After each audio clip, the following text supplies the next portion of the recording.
13 opposants au GCO comparaissaient aujourd'hui devant le tribunal correctionnel de Strasbourg. Ils avaient été interpellés en avril dernier après avoir construit une cabane sur le tracé du GCO. Poursuivis pour vol aggravé, leurs avocats dénoncent une procédure bâclée.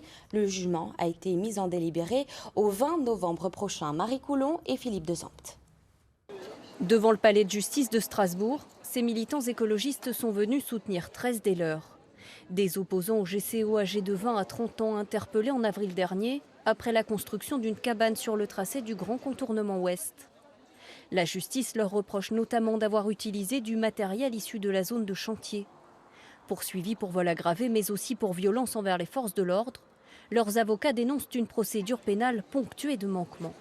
Il n'y a pas les vidéos qui ont été utilisées par les gendarmes, on ne peut pas les revoir, on ne peut pas vérifier, parce qu'une capture d'écran, ça n'apporte aucun élément. On ne peut pas vérifier en audience l'action qui a été menée par les gendarmes, on ne peut pas vérifier en audience, il manque des PV. Enfin, la procédure pénale n'a pas été respectée pour ces 13 prévenus. Des constatations en partie reconnues par le ministère public, pour qui la culpabilité générale doit malgré tout être retenue, requérant des peines d'avertissement allant de 2 à 6 mois d'emprisonnement avec sursis. À la sortie du tribunal, les prévenus se montraient confiants.